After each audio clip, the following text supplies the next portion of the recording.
All right, Ramana Maharshi, that is a popular name amongst the spiritual community. I don't know very much about him. We've done like a zillion reactions over the years, and I don't think we've ever done anything related to him. Is he from old times? Yeah. I think he passed away like around the 1950s or shortly thereafter. I'm not exactly sure. I don't know. But I thought it'd be cool to learn something about him today. So we're going to look at a story about his life here. And also, side note to the title of this video is How Yogis Control Pain and Negative Thoughts. And this is a Swami Mukundananda video, which we haven't reacted to one of his things in a long time. Let's do it.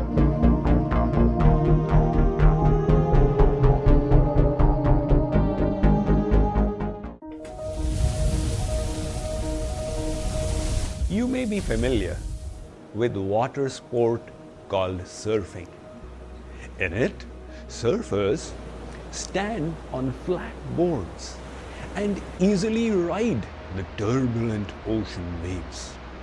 Likewise, Vedic scriptures present us with a powerful tool for riding our negative emotions, thereby neutralizing them.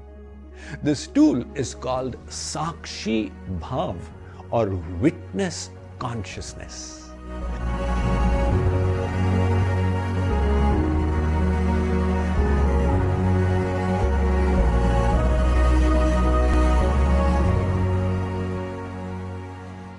The state of being comes naturally to the saints.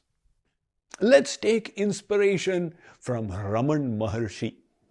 He lived in the first half of the 20th century in Tiruvannamalai in Tamil Nadu. In the year 1947, his health began failing him. The next year, a small nodule appeared on his forearm. Seeing it grow, his disciples called a surgeon from Chennai who diagnosed it as osteosarcoma, a very painful form of bone cancer. Surgery was required, and when Ramana Maharshi was taken to the operation theatre, they told him they would have to make him unconscious with anesthesia. He said, "That will not be necessary. Please do the needful." The doctor instructed his anesthetist to stand by, and the moment he began screaming, the injection was to be given. But the whole procedure was completed, and Ramana Maharshi remained calm. Later, the doctor asked him how he did it. He said, "Just as the nurses and the attendants were watching, I was also witnessing the surgery." This was an extreme case of Sakshi Bhav, witness consciousness. A similar incident happened in the life of my spiritual master, Jagat Guru Sri Kripaluji Maharaj. He was in Kolkata for a program when his appendix burst. Now, ordinarily, this would have been life-threatening, but he just continued with his evening engagements and morning programs as if nothing had happened. 2.5 days later, he complained to his satsangis of a pain in his abdomen. When he was taken to the hospital, the doctor was shocked. He said, "Our medical science has got no explanation for how you are continuing to live." It was decided that an immediate surgery would be conducted. When the anesthesia was given, nothing happened to Maharaj. After 4 injections, he found the medical staff speaking in worried tones. He asked them what happened. The doctor explained that they needed him to be unconscious, but he was not responding to the anesthesia. Maharaj ji said, "How many hours do you need?" They said, the surgery will take 6 hours. He said, I'm going to sleep and I'll wake up after 6 hours. Do ensure it's complete by then. He went off, apparently to sleep, but in a state of complete witness consciousness, and got up after 6 hours. So these saints were masters in the art of witness consciousness. All right. We've heard about stories like this before. Spiritual masters who've gone for dental surgery, and I've also heard of masters of hypnotherapy, like hypnosis, that do similar things. Yeah. And can you hypnotize yourself? Yeah. Oh, maybe that's what they're doing. That's the idea. Like, I've heard that. Because I'm interested in hypnosis, especially like think about the parallels of what they do with hypnosis compared to what a lot of Christian and Hindu and all kinds of different religions do with like their mystical things. Yeah. There's some kind of connection there. Anyway, yeah, the bottom line is I've heard of people that do hypnosis being like getting teeth removed because they know how to hypnotize themselves to not be suffering from the pain. Yeah. There's also people that just practice kind of secular consciousness work that claim similar things. Yeah. Not secular, but you know what I mean? They're kind of out of any sort of religious stream, but they practice consciousness work. Yeah. And then they claim, I've heard similar claims. Mastering their minds or something. Yeah, and everything from extreme pain tolerance to like accomplishment. Like they'll go out and endeavor to win some sort of physical competition or something like that. Yeah. And it'll be an edge that they have because they've got control over their consciousness. Yeah, it makes me think of like the people who do the cold plunges. Like, I can go in minus, Well, think about that time me and you went swimming. Yeah. Me and James went swimming in a really, really cold lake. It felt cold to us. I think it was actually only 11? I think it was 11 degrees. But that felt freezing. It felt like hell. like hammers on your leg or something.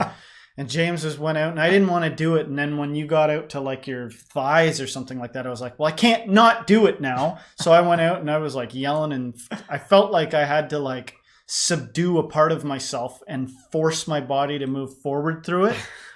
But then when we got out there was people that had been out there for a while. And one of them was like elderly and was like, look at me, I'm all the way in. And something about the whole thing just made me be like, this is not bad. Like a big part of it was the panic to the initial extreme cold. It was panic. Oh, yeah. And then you start to get concerned and your mind is like, get out. Yeah. And so initially for me, I had to like push past all my internal signals telling me to turn back. Yeah. But then when I got out there, I saw that it wasn't even as bad as my mind was making it up to be. It was like, I can tolerate this. Yeah. And maybe there's got to be something said to like maybe exposure therapy, where the more you do something that could train you to be able to, It's a big thing. That is impressive if somebody can get surgery done without needing any anesthesia. I don't even know if that's like, I wouldn't do that. I would like, there's some cases where the doctor should be like, no, we're putting you under, you know what I mean? Because you're going to be freaking out and flailing.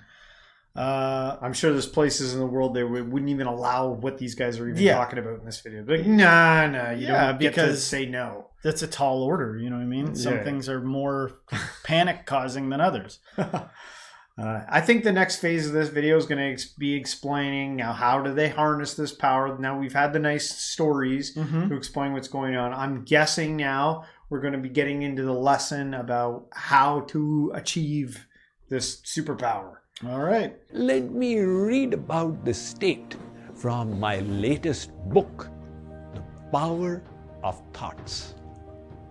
For the enlightened saints, this witness mindset comes naturally. They do not need to tell themselves that they are not the body and the mind. They are already situated on the platform of self-realization. Hence, they can easily surf bodily and mental sensations. We too must strive to reach that level one day. But our practice will have to start at the beginning. We must learn to become a witness to any harmful thoughts that pop up in our mind and purposefully dissociate ourselves from them. So where do we begin this practice? From the understanding apareya mitastvanyam prakritim vidhi me param jiva bhutam mahabaho yayadam dharyate jagat. Arjun, Sri Krishna announces in the Bhagavad Gita, beyond this material energy is a superior energy of mind, which are the eternal souls. So we souls are neither the body nor the mind. This knowledge enables us to create a distance between our negative emotions and ourselves. Whenever a bad thought pops up into our mind, we can immediately go into Sakshi Bhav and say, oh, my mind is creating mischief. I shall not associate with this thought. The beauty is that the moment you distance yourself from those negative thoughts, they lose their grip upon you. It's just like people go to visit the zoo and there are ferocious creatures which are so delightful to watch. These creatures are not harmful because they are behind bars. And if they were released into the open, the zoo would become a terribly dangerous place. Likewise, we do not need to succumb to the influence of the negative emotions. We can merely accept the existence of such thoughts created by the mind, but refuse to associate with them through the practice of Sakshi Bhav. Let's take inspiration from Dada Vaswani, who was the spiritual leader of the worldwide Sindhi community.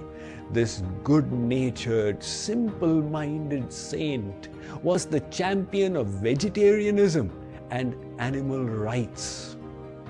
He was invited in the year 2000 to the World Millennium Peace Summit of religious leaders organized by the United Nations. After his talk there, his disciples said, "Dada, you were so eloquent today." He said, "Yes, I was also listening." What an amazing statement. He was witnessing as the grace of God poured forth into him, making him say wonderful things. This witness consciousness in the diluted form has become famous in the world as the process of mindfulness, which is an entry-level tool into spirituality. Beyond that is the Sakshi Bhav and so many other tools in this Vedic scriptures that we shall be discussing in this series on the power of thoughts. So, if I'm having a bad thought, I can disassociate from the bad thought by looking and saying, hey there, look at me having a bad thought. But then don't I have to look at the thing, looking at the bad thought, saying, look at me looking at the bad thought, having the bad thought. I'm way too interested in my bad thoughts to do that. I got a good balance of thoughts. Yeah. I got a good balance of good thoughts being like, doesn't matter. And then there's bad ones there too, and they're not saying nothing. They're talking about relevant things, and so what they have to say, Listen what a different thought has to say. Not interested in shoving any thoughts down or caging my thoughts. Doesn't mean I have to act on any of them. Yeah, good or bad. Just because it's a good thought doesn't mean I got to get all inspired and go do something. Just because it's a bad thought doesn't mean I got to go do something either. Anyway, I don't know what that's about. But I was thinking about styles. You know what I was thinking about? I was thinking about the way people talk, right? Like, and it's interesting. You go back to images of the Buddha, and he's like, a lot of times, like, well, maybe it depends on the type of Buddha, but there's all these characters that look sort of zenned out, and then you think about Jesus, and he always looks very stoic and kind of like, And then I think about televangelists in the West, you know what I mean? Like TV preachers. Yeah. And they're all looking right into the camera, and they're happy, shiny people. I can't do it because I got this weird stuff on my face. But I'm saying, they're conveying an image of like shiny happy. Yeah. Shiny happy, where you want to be. Yeah. Like this.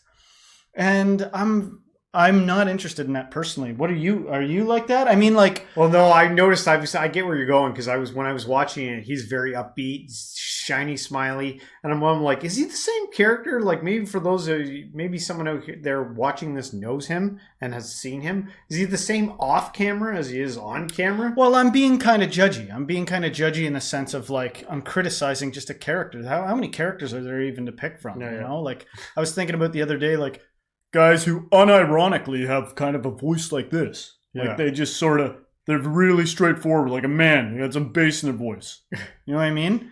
And some people are like cringed out that I'm even pointing this out, but it's like, I don't know why I picked this octave way back in the day, but now it's a habit.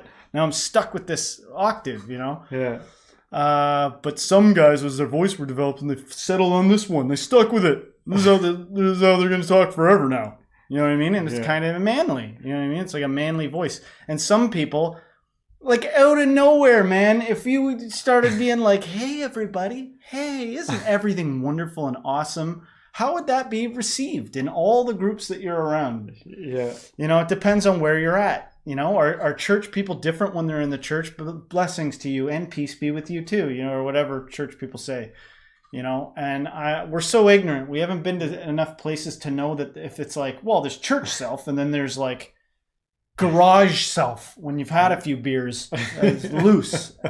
But to me, the distinction matters. I am kind of being a little paranoid and thinking, what's the angle here? Is there anybody that's trying to convey something just with their peaceful behavior? Like communicate something? Because to me, that's not very deep. Everything that can be conveyed through stories, like let me tell you some miraculous stories, and anything that can be conveyed with like behavior is not that captivating to me. I hate to say it. Content of what somebody's saying kind of means something, choice of words matters to me. Those things matter, but like your behavior, if somebody's screaming, I guess, if something was radical, like if somebody's eyes were bulging and there's everything they're saying, like Sam Kinison, they're like screaming their stories. Yeah. That would probably be like, that guy's, conveys something about craziness maybe. I don't know. That's where my head's at. Yeah. That's what's going on in my head. And I acted on all of it. What about you? What do you think of that? I did kind of think of it when it was going on. I don't necessarily need the overjoyous smiles all the time. One thing that I think he is good at doing is enunciating. He's very clear, Swami Mukundananda. Yes. So I'll give him. He's A+ for clarity. Oh, he probably says a ton more in his simple messages that are measured and paced properly than I do in my. What is it now? How many hundreds of hours of rants? Yeah. Of me ranting, hard to even track. What did you say a minute ago? What's the key takeaway here? Yeah. With me, that's how it is.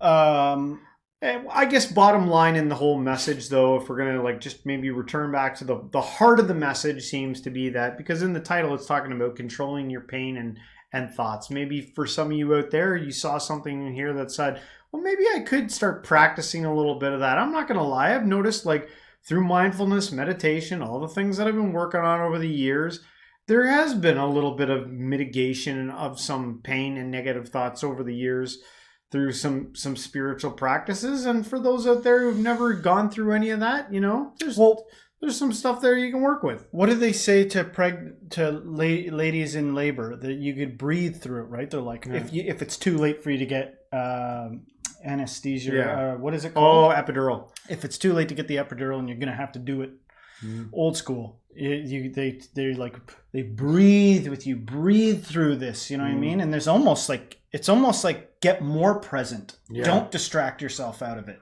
Yeah. And if you've ever had a bad stomach flu or something like that, sometimes it gets to the point where you can't distract yourself. You can't take a pill. It's just gonna suck. Yeah. And then a strange calm sometimes can come over you when you're too tired to white knuckle it through, and you just got to kind of breathe and be with the pain. And that's an interesting thing. That's powerful. Yeah. If you can be so present that you see the objectivity of pain, the objectivity of like existence and all the things to do with it. Birth is painful. Yeah. And if you were to ask any of these guys, hey, how does it feel that we've got you split open, tinkering with your insides? If their answer was like blissful and nice, I'd be like, then your nervous system's broken. It probably should feel painful. But if their answer was, it's painful, but life has pain, I'd be like, okay, yeah. Like, I hope there's no, in whether it's the control of your thoughts or the tolerance of the pain, I would more lean towards a thing that said becoming a conductor of it, like becoming like being able to embody whatever's going on, whatever your emotions, your mind, or anything else is doing, and getting in touch with with a capital T, consciousness that's aware of it. Yeah. That thing that is aware of all the mechanisms that's going on, pain, pleasure, changes in neurobiology, neurochemistry or whatever, aware of all of it and just aware of it as what they're doing, because pain is natural. You're supposed to feel. You ever seen somebody that doesn't feel pain? Wow. That's like they don't like it. They're like, I've burned my hand a bunch of times. To conclude, those are my thoughts. All right. Well, guys, hopefully you enjoyed this video.